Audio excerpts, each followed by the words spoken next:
અમરેલીના રાજકમલ ચોકની અંદર ઉપસ્થિત છીએ।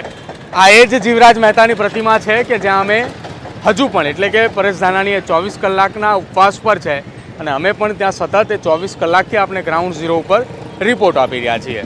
ગત મોડી રાત્રે શું કઈ ઘટના બની હતી, પરેશ ધાનાણી અહીંયા ઉપસ્થિત હતા, જે રણનીતિ નક્કી થઈ તે દરમિયાન પણ મોડી રાત સુધી અમે અહીંયા ઉપસ્થિત હતા। અત્યારે જ્યારે વહેલી સવારનો એ સમય છે, પરેશ ધાનાણી સહિતના કોંગ્રેસના દિગ્ગજ નેતાઓ પણ અહીંયા ઉપસ્થિત છે અને તમામ લોકોએ મોડી રાત દરમિયાન એ પોતાની રણનીતિ જે છે તે નક્કી કરી છે અને આ રણનીતિના અંદર આગામી શું કઈ કાર્યક્રમો કરવાના છે તેની અંદર આ આખી રણનીતિ તૈયાર કરવામાં આવી છે।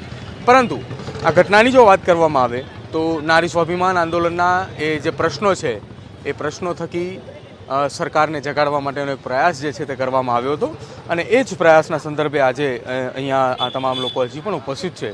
જ્યારે મોડી રાત્રે આપણે અહીંયા ઉપસ્થિત હતા તે દરમિયાન જ્યારે વાતચીત કરી હતી એના સ્થાનિક લોકો સાથે, સામાજિક આગેવાનો સાથે, ત્યારે તેમનું પણ એવું કહેવું હતું કે જો સરકાર નહીં જાગે, 24 કલાકના આમરણ ઉપવાસ બાદ જો સરકાર ન જાગે તો સરકારની સામે આગામી કયા પ્રકારની રણનીતિ કરવાની રહેશે, આગામી કયા પ્રકારના કાર્યક્રમો કરવામાં રહેશે, આ તમામ રણનીતિ મોડી રાત દરમિયાન ઘડાઈ ચૂકી છે। પરેશ ધાનાણી દ્વારા 10 વાગ્યા બાદ જે પત્રકારોને સંબોધન કરવામાં આવશે તે દરમિયાન તે રણનીતિ જે છે તે જાહેર કરવાની વાત જે છે તે ચાલી રહી છે અને આ દરમિયાન જો વાત કરવામાં આવે તો મોડી રાત્રે કોંગ્રેસના નેતાઓ, આગેવાનો, અમરેલી જિલ્લાના સ્થાનિક લોકો અને સામાજિક આગેવાનો પણ અહીંયા ઉપસ્થિત હતા। આ તમામની હાજરીની અંદર એક કાર્યક્રમ જે છે તે નક્કી કરવામાં આવ્યો હતો।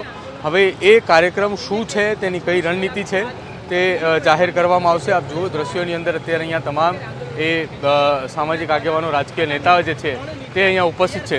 પરેશભાઈ છે, પરેશભાઈ 10 વાગે તમે પત્રકાર પરિષદને સંબોધન કરવાના છો, રણનીતિ નક્કી થઈ ચૂકી છે? 10 વાગ્યા પછી રણનીતિ નક્કી થઈ ચૂકી છે?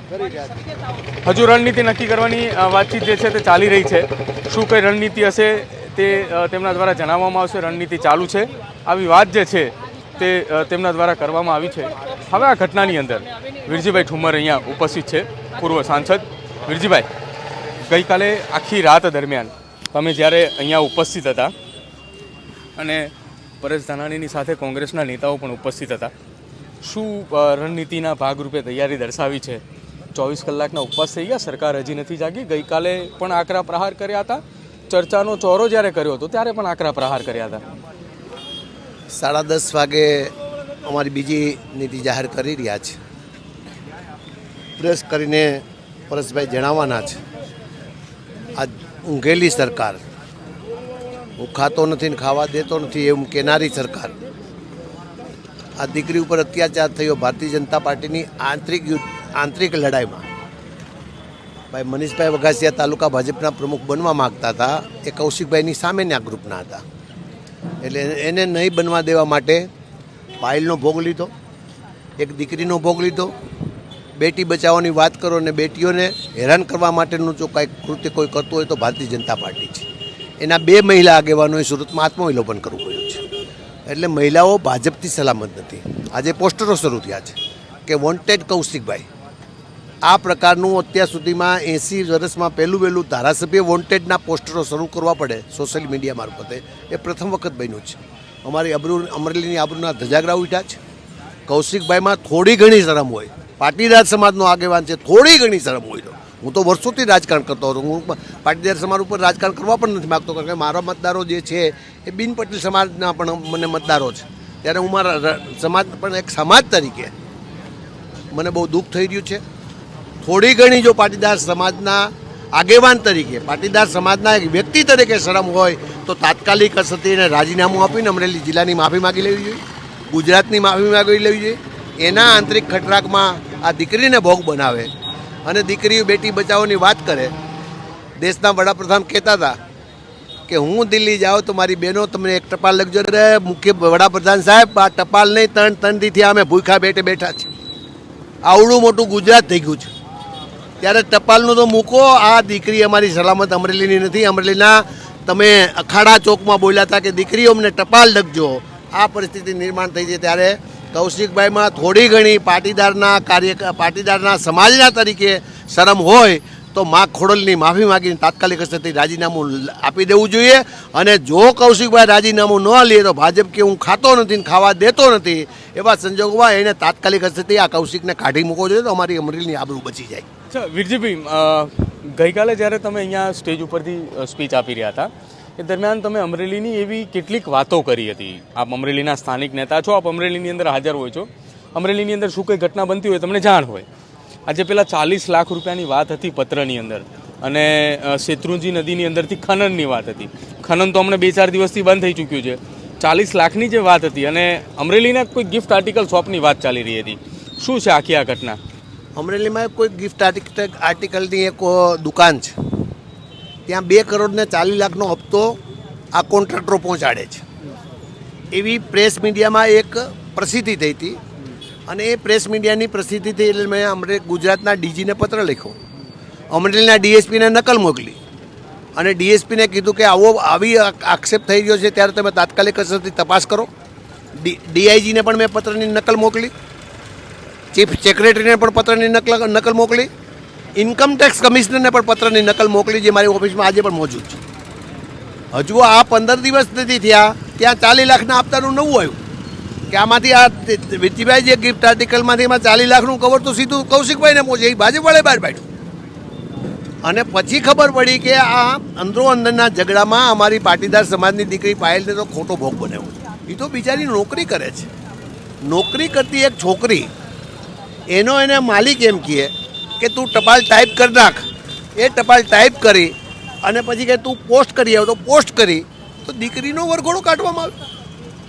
આ અમરેલીની હાઉસ પોલીસ એમ કહે કે દીકરીને 10 દિવસની રિમાન્ડ આપો ને પાછા એની પોલીસ એમ કહે કે દીકરીનો કંઈ ગુનો સાબિત થતો નથી. એટલે મને લાગે છે આ ભૂંડા કામ ભાણકીના કોઈના હોય તો જિલ્લા પોલીસ વડાના છે, એણે આ ભૂંડા કામ કર્યા છે. અને એ ભૂંડા કામ કરાવનાર મોટી ભાણકી કોણ છે એ ગુજરાતની પ્રજાને અમે જાણવા માગીએ છીએ, એટલા માટેનો મારો આંદોલન છે. એક અંતિમ સવાલ વીરજીભાઈ, દીકરીની અંદર જ્યારે કોઈ પણ ઘટના બનતી હોય ત્યારે દીકરીનું સરઘસ કાઢવામાં આવે અથવા કોઈ મહિલા આરોપી હોય તો એનું મોઢું દેખાડવામાં આવે. જ્યારે આવી કોઈ ઘટના બને તો હાઈકોર્ટ અથવા સુપ્રીમ કોર્ટના નજરે ચડે તો સીધો સુઓ મોટો દાખલ થાય અને જો સુઓ મોટો દાખલ ના કરવામાં આવે તો પીડિતા તરફથી અરજી કરવામાં આવે તો હાઈકોર્ટની અંદર સુનાવણી થાય તો સીધી ફટકાર લાગી શકે, રાજ્યના પોલીસ વડા સુધી એ અસર પહોંચી શકે? મને લાગે છે અગાઉના અનેક ચુકાદાઓ આવ્યા છે. એક દોષી ચુકાદો છે, એક પુરાણ સ્વામીનો ચુકાદો આવ્યો છે. એમની સાથે દીકરીના વકીલ આનંદભાઈ યાજ્ઞિક ગઈકાલે પરમ દિવસે ડીએસપીને મળ્યા હતા. તમામ ચુકાદાઓ સાથે ડીએસપીને પત્ર લખ્યો છે કે તમે જ પોતે દોષિત છો. ત્યારે આવી કોઈ સીટની જે રચના કે જે સીટ અમને મંજૂર નથી, અમારી દીકરીને બોલાવતા નહીં. 2 દિવસથી પોલીસ બોલાવતી બંધ થઈ ગઈ છે. આજે દીકરી મને મળતી માહિતી પ્રમાણે ડીજીને પત્ર આપવા જઈ રહી છે, કારણ કે એના નિયમો છે કે તમારે પહેલાં પોલીસના જિલ્લા પોલીસ વડાને જાણ કરવાની, ત્યાર પછી ડાયરેક્ટર ઓફ જનરલ પોલીસ ગુજરાતને જાણ કરવાની અને 30 દિવસમાં એનો કોઈ નિર્ણય ન લે તો તમે હાઈકોર્ટમાં જઈ શકો છો. એટલે હવે અમારી કાનૂની લડત શરૂ થવાની છે. અને એ જો ડીજીને પત્ર આપ્યા પછી કોઈ જાતના પગલાં નહીં ભરે તો પછી હાઈકોર્ટમાં જઈને જે અગાઉના સુપ્રીમ કોર્ટના ચુકાદાઓ છે, જે અગાઉના હાઈકોર્ટના ચુકાદાઓ છે, એ ચુકાદાઓ ટાંકીને એક રીટ પિટિશન દાખલ કરવાના દીકરીને રાત્રે પકડી શકાય કે કેમ, અને પકડવી હોય તો ત્યારે કોની મંજૂરી લેવી પડે અને કેવા સંજોગોમાં કઈ દીકરીને પકડી શકાય. કોઈ મોટી પેડલર હોય જેના કારણે આતંકવાદ પ્રવૃત્તિ ફાટી શકે તેમ હોય, જેના કારણે ખૂન ખરાબા થઈ શકે, એવી વ્યક્તિને જ પકડી શકાય, બાકી પકડી ન શકાય. એવા કોર્ટે આદેશો આપ્યા હોવા છતાં પણ દીકરીને પકડીને પાછું હજી દીકરીને પકડ્યા પછી તપાસના નામે પાછી રાતે ઉપાડે છે. એટલે આ પોલીસ કઈ પ્રકારની પોલીસ છે? એવા સંજોગોમાં ગુજરાતની પ્રજાને અમરેલી જિલ્લો અમારી આ સાચી બાબતને હકીકત જાણે. એટલે અમે સૌપ્રથમ તો જો અમે રાજનીતિ એ લોકો કહે છે કરે છે, પણ અમે રાજનીતિ કરવા એટલા માટે માગતા હતો અમરેલીનો ધારાસભ્ય બદનામ થાય એટલે કલક અમને મન લાગે. અમે પણ રાજકીય આગેવાનો છે. એવા સંજોગો કહ્યું કૌશિકભાઈ તમે આવો, તમારી સાચી વાત અમે સ્ટેજ કરીએ, તમે સાચી વાત અમારે અમરેલીની પ્રજાની વચ્ચે સમજાવો અને તમે જો સાચા હોય તો અમે એની માફી માગવા પણ તૈયાર હતા. રાજનીતિ અમે નથી કરતા. અટાણે એનો વોન્ટેડના પોસ્ટર આવતા. જો હું તમને દેખાડું, મારી પાસે ઓનલાઈન એનું પોસ્ટર છે. ધારાસભ્યના વોન્ટેડના પોસ્ટરો વાયરલ તમને દેખાડું છું. સોશિયલ મીડિયામાં વોન્ટેડના પોસ્ટરો શરૂ થયા છે કે વોન્ટેડ ક્યાં છે ધારાસભ્ય. કાલે એક પ્રેસ મીડિયાના મિત્ર પૂછતા હતા કે તમે ભાજપવાળા આટલી બધી એની તરફેણદારી કરો છો તો આનો મોબાઈલ તો અમે 4 દિવસથી કરીએ છીએ, આટલી વાર ફોન કર્યો. તમે તમારા અમરેલીના ધારાસભ્યને કંઈક નવા નામથી તમે એને બોલાવતા હતા, રૂપાળા ધારાસભ્ય. કેવા ધારાસભ્ય? આ દેખાવડા ધારાસભ્ય રૂપાળા જોઈ લો કેવો રૂપાળો લાગે, લગ્ન થયા વાળો લાગે છે ને. આને વોન્ટેડ કરવાનું કે છે. હવે વોન્ટેડ કોને કરી શકાય? આને વોન્ટેડ કરવા હું નથી કહેતો, સોશિયલ મીડિયાએ શરૂ કર્યા છે. આ કોઈને શરૂ કર્યા એને પકડે, આ પ્રકારની વાત છે. ત્યારે આ રૂપાળો ધારાસભ્ય અમારો 40 લાખ રૂપિયા કટકટાવી જાય. હજી હું ભાષણ કરતો હતો, એક જણે મને ચિઠ્ઠી મોકલી કે વિજયભાઈ वो कचरा लेने की गाड़ी आई है, એમાંથી 10 લાખ કટકટાવી જાય છે. આ તો 50 લાખ થયા. પ્રતાપ દુધાત છે, સાવરકુંડલાના પૂર્વ ધારાસભ્ય. એમની સાથે એટલા માટે વાત કરવી છે કે જે વીરજીભાઈએ મને પોસ્ટર બતાવ્યું હતું, એ પોસ્ટર સંદર્ભે તેમની સાથે વાત કરવી છે.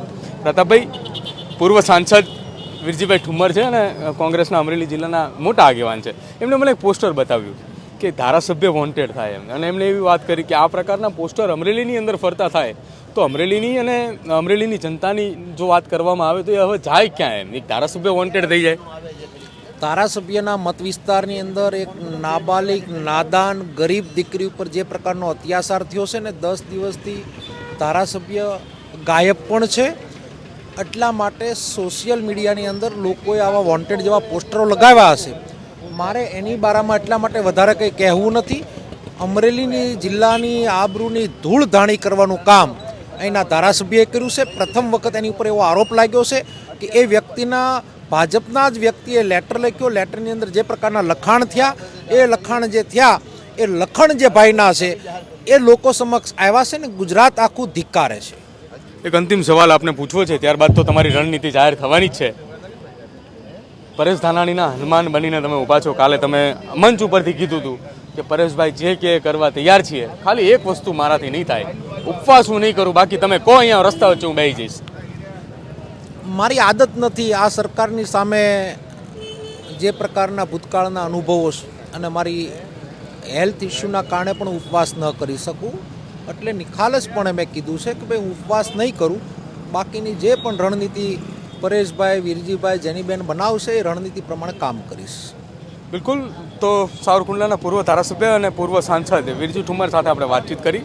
એક તરફ વીરજીભાઈએ ધારાસભ્યના વોન્ટેડ હોવાના પોસ્ટરો બતાવ્યા, બીજી તરફ પ્રતાપ દુધાત છે કે જેઓ સતત આખી ઘટનાની અંદર પરેશ ધાનાણીની સાથે તેના હનુમાન બનીને તેની સાથે રહ્યા છે. તેમણે જાહેર મંચ ઉપરથી પણ કહ્યું છે કે તમે કહેશો ત્યાં હું આવીને બેસી જઈશ. ખાલી ને ખાલી એક વાત, માત્ર ઉપવાસ નહીં થાય, બાકી તમે રસ્તા ઉપર બેસવાનું કહેશો તો પણ બેસશું ને ન્યાય ના મળે ત્યાં સુધી સતત એ લડાઈ લડતા રહેશું.